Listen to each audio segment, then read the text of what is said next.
So as I say, Lily's death and her passing really did stir up some problems for me.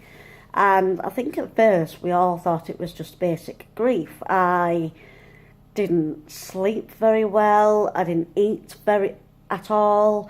I didn't want to leave the house. I literally had trouble even getting out of bed and communicating with anybody, even my close family. Her death knocked me. The first 2 weeks were fine, leading up to the funeral, because I had her, I could cuddle her, I could hold her, I could see her. Once that funeral was over with and she was gone, her body was gone, there was nothing left of her, it became, I think, normal grief just rolled into something else because things began to stem out of control for me. I had managed to very slowly, with the help of a few of my friends and work colleagues, had managed to clear out bit by bit the baby things that we had at home that were waiting ready for her. And apart from one item I couldn't bring myself to let go of, and that was her Moses basket. It was still upstairs, it was still set up in the bedroom right next to my bed, and I could not bear to bring myself to move it, to let it go. It was one of the final pieces that we had left for her, and I know she wasn't in it, and I know she never used it, but the fact that it was bought for her, it just made it so hard removing it. But at the same time, it was so hard to actually have it there in the bedroom. And I think probably about a month after she was gone, my sleep troubles became much more worrying and concerning. It stemmed from me being not sleeping to then getting some sleep, but not good quality sleep. And I would wake up because I would quite literally hear the sound of a crying newborn baby, and it would wake me up, and I would instantly think that it was Lily crying. And there were several different occasions when I actually got out of bed and went over to the Moses basket, and there she was, fists flying in the air, feet kicking like crazy, blue in the face, screeching her little head off. And I would bend down, and it was only when I've physically gone to pick her up that she's no longer there. And these hallucinations became quite disturbing for me. They were very worrying. I didn't tell anyone for a long time that I was having them. So yeah, I didn't tell anybody about these things that were happening, but they got gradually worse and worse. And the school runs with my son almost became like a form of torture. And that's because there was about 3 of us, I think, at the school at the time, 3 parents that were pregnant. And the other 2 parents, obviously their babies were fine, they had their babies, and they were in the buggies, in the playground, and it was a constant reminder, and it felt like a kick in the teeth. They were parading their 2 little girls, and my little girl wasn't with me anymore, and it was just a horrible situation and a horrible feeling. And I suddenly discovered one morning, and I don't know what sparked it, and I just did it on an impulse, but I went to the shop on the way home after doing the morning school run, and I was in the shop. I think I'd literally gone because I needed something daft, and I'd gone in, I'd picked up whatever it was I needed, and I'd also picked up a cheap bottle of that Lamborghini alcohol stuff with the intentions of drinking it later on that night. I think it was like, a treat for myself, I'm sick of seeing these babies around, and it's kind of how it went. And before I knew it, it was gone as soon as we got home, and I was drinking and drunk by 10 o'clock in the morning, and that slowly but surely spiralled out of control to the point when I was actually hiding the bottles in the toy boxes, in the bedroom, down the side of the beds. I had one hidden behind a loaf of bread in the kitchen, and it became a problem. And I literally drank the alcohol to block out this crying sound that I was hearing constantly, and to block out the visions. I was seeing her everywhere, I was feeling her. I used to lie down and shut my eyes, and I still felt like I was pregnant. I literally felt like I was feeling her wiggling around inside my belly, kicking me the way she used to do, especially if a song came on that I knew she'd dance to. And it became completely unbearable. And one night things just took a huge turn for the worst. And I can only describe now to you the things that I have eventually been told about, because I personally have no recollection of the night that I'm about to describe to you. And all I do know is the day prior to leading up to the event was a perfectly normal day. I'd made a decision to go back to work. I think I'd been back at work about a week, and I'd enjoyed the week at work. It was nice to feel useful again. It was nice to feel needed, and I'd eased back into work. I worked at a children's play centre at the time, and I didn't want to be at the forefront in the play area, didn't want to be around the kids, but I'd gone back to work and there was a cafe connected, so I'd decided to work on the cafe, and I was doing the till, I was doing the kitchen work, and if that became a bit too much, I was allowed to just go back and do the office work. And the staff were brilliant at work, and it was the best place to be at the time. It was fantastic, and they were all a good help. And it had been a completely normal day at work. I'd been to work, I'd enjoyed my job. I think that might have been the problem, because I'd felt a bit of normality. I'd enjoyed the day that I'd had. I hadn't had any bad things happen to me. All in all, I think it had been a really good day, and I think it was the guilt of it being a good day that might have got to me. But as I say, I don't remember. But basically, obviously, the drinking was still a problem, and obviously I'd come home from work, I'd made tea, I'd put Jamie to bed. The next thing I know, I'm on the floor facing the ceiling with Carol, who was my ex-husband's mother.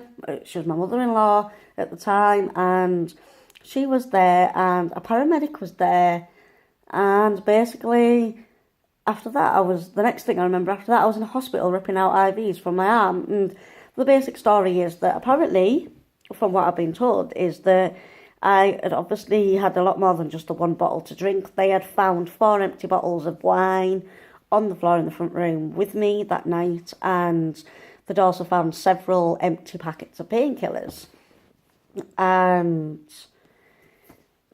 basically, Carol said that she was there because I'd called her and had a conversation with her about her making her promise that she would always look after my boy no matter what, and that she would make sure that Jamie was safe and looked after at all times. And she said it had sparked a worry inside her, and she'd gotten out of bed, and in the car, she said she tried to keep me on the phone as long as I could, but I must have passed out, because when she got there, I was passed out on the floor. And she tried to keep me on the line open, and she was in the car, she was driving to the house, she'd got home.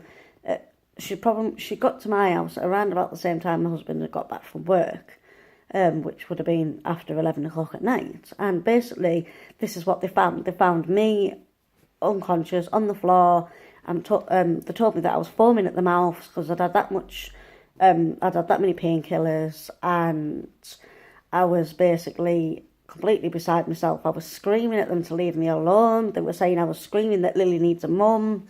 And basically they called an ambulance, and the paramedics apparently had no option but to sedate me, just to get me into the ambulance, to get me to the hospital. And so I was sedated. I was taken for emergency care at the hospital. I'd come around in the hospital. I do vaguely remember coming around in the hospital announcing that I shouldn't be hooked up to anything because I'm supposed to be dead, and ripping out all the IVs, and realising that the hearing aid that I wear had come out in the struggle of getting me sedated, and so I didn't have it, and I suddenly realised that I couldn't hear anything properly.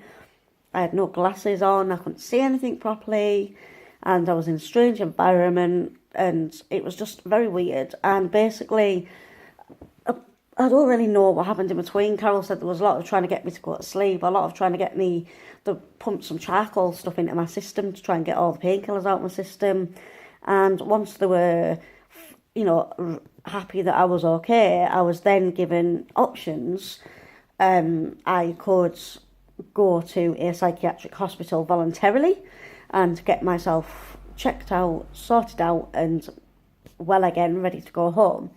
Or if I refused, I would be escorted to a psychiatric hospital via the police, and I would be sectioned under the Mental Health Act, which meant I would probably be detained in the centre longer than I would need to be. So in the end, my mum had come up, she'd been called and she was worried.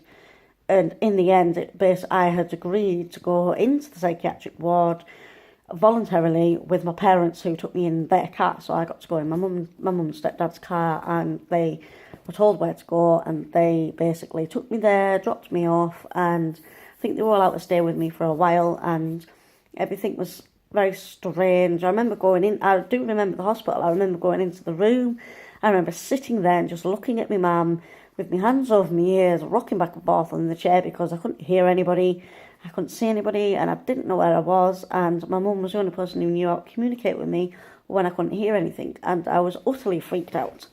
I think I was like a little scared rabbit in headlights. It was a scary thing that had happened, and that was it. I was on what they call suicide watch for 72 hours, and basically somebody was positioned outside my room that I had in the hospital, and every 30 to 45 minutes they would turn on the light and check that I was still okay, check that I was still alive and breathing and whatever.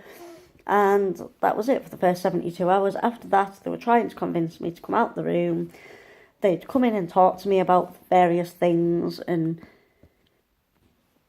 so yeah, they would come in and talk to me about various different things to try and get an idea of what my mental state was. And I think it was about a full week I was in there for, and at the end of the week there was this big meeting like with the team.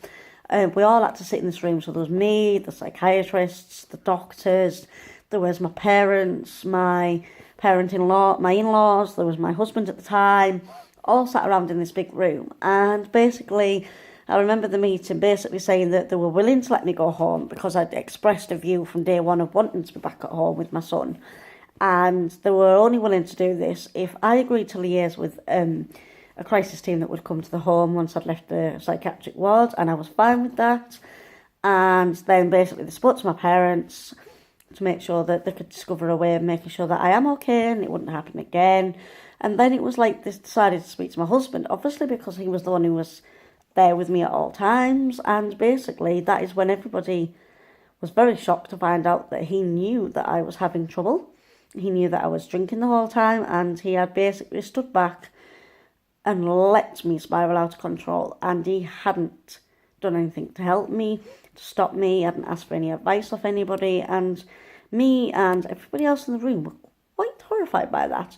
But that's a whole different scenario because he was an abusive husband, and looking back now, it doesn't surprise me that he didn't do anything to help because I think he wanted me to get poorly, but that's a different story.